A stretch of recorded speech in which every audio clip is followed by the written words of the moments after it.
La mer, pour moi, est devenue un bon laboratoire et les bateaux sont devenus des endroits privilégiés pour observer les femmes et les hommes. C'est en vivant avec des gens différents, en faisant des choses différentes, qu'on crée, qu'on réussit des choses qu'on ne peut pas imaginer et qu'on est heureux.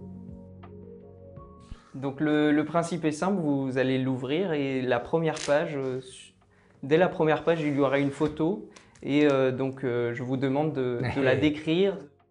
Donc c'est l'arrivée à l'île Maurice, on est en 2010, donc on a navigué 68 jours entre l'Orient et l'île Maurice, et on vient juste d'arriver là.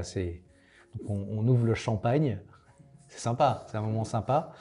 Donc pour moi, donc pendant 3 ans, on a travaillé tous ensemble pour être capable, avec un équipage de sportifs valides et handicapés à parité, de détenir un record mondial de voile.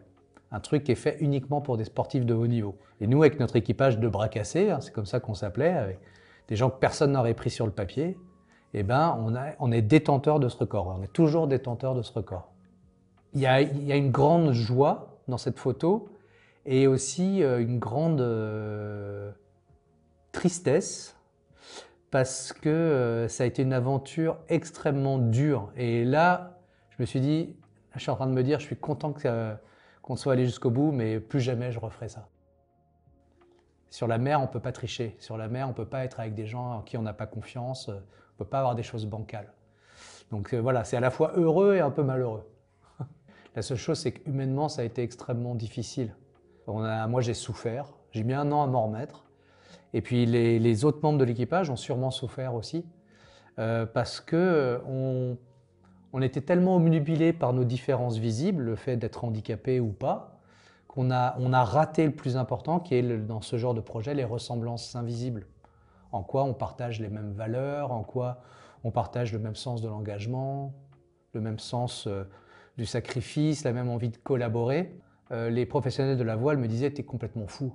Les personnes handicapées n'ont pas leur place au large. La mer a fait voler en éclats toutes mes idées bien pensantes. On va passer à la deuxième photo, donc deuxième page. Donc ça, c'est donc Team Jolokia. Donc l'idée, c'était de monter un équipage de course au large qui se présente sur les plus grandes courses du monde avec un équipage d'hommes et de femmes recrutés pour leurs différences. Donc j'avais passé une annonce qui disait « Recherche hommes et femmes pour voyage hasardeux, pas de salaire, vie spartiate, tâches parfois inhumaines, pas de cours des miracles, mais trop normal s'abstenir, honneur garanti en cas de succès ». On a fait des résultats extraordinaires avec cet équipage, ça a vraiment superbement marché.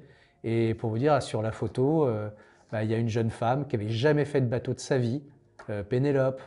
Il y a Benoît, c'est un gars des cités que personne n'aurait pris sur un bateau, qui était dans un mode très agressif quand il est arrivé. Il y a Olivier qui est aveugle. Il y a Gaël qui est paraplégique.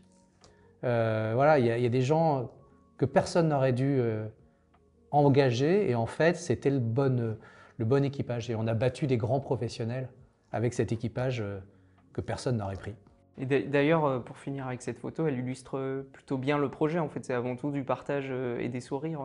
Il n'y a pas que du bonheur, mais il y a une souffrance ou un engagement en commun. Et je crois, et j'en ai la certitude, c'est ces liens qui nous construisent en tant qu'individus. Et on a toujours tendance à le perdre aujourd'hui dans nos sociétés où c'est l'individu qui prime. Et je pense que c'est des valeurs importantes. Et moi, ce que j'ai envie, c'est de le démontrer, montrer à quel point ça nous apporte tous. Et eux tous, leur vie a changé. Après cette aventure, leur vie a changé. Ils sont devenus d'autres personnes. C'est la troisième photo où, Yes. justement, où vous disiez que c'est pas seulement des sourires, mais aussi de la souffrance et des difficultés. Je devais être... J'étais par là. Donc vraiment dans l'océan austral. Je vais remettre l'appareil. Et j'ai cassé mon safran, donc cassé le gouvernail du bateau. C'était un moment fort parce que je commençais enfin à aller au-delà de ma peur. Je me sentais bien, j'étais dans les mers du Sud, mon bateau accélérait. J'étais très heureux et tout d'un coup, pof, je casse mon gouvernail. C'est un peu comme quand vous êtes en moto sur l'autoroute et tout d'un coup, vous n'avez plus de roues avant. Donc c'est très dangereux parce que nos bateaux sont rapides et c'est pour ça qu'ils résistent aux mers énormes qui sont là-bas. Mais quand ils sont stoppés, ils peuvent vraiment se faire détruire. Donc c'était casser le gouvernail, je pouvais mourir en fait. Et j'avais 11 heures pour réparer et j'ai mis 11 heures.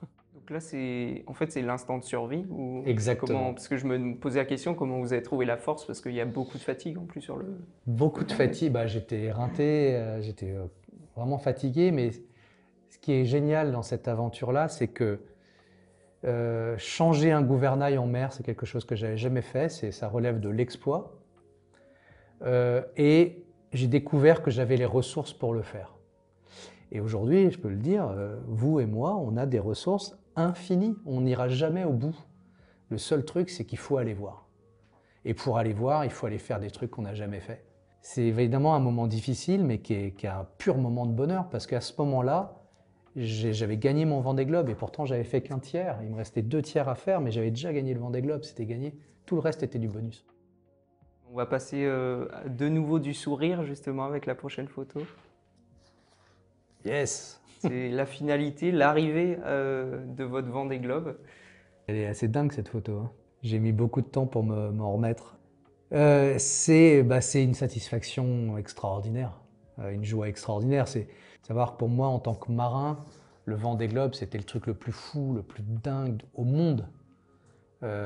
C'était votre première fois en plus. C'était la première fois, mais pour moi, c'était fait pour des surhommes et des surfemmes. Et moi, je suis tout sauf un surhomme ou une surfemme, encore moins. Mais voilà, je ne suis pas un surhomme. Et donc, que ça soit moi qui termine le Vendée Globe sur mon bateau, pour moi, c'était irréel. Donc c'était un rêve, c'était plus qu'un rêve accompli. Mais dans cette photo, il y a aussi quelque chose qui est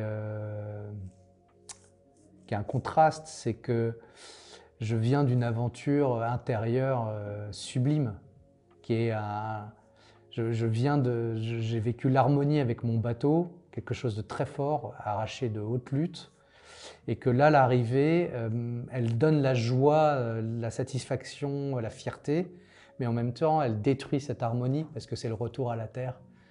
Et voilà, c'est à la fois extrêmement joyeux et puis violent.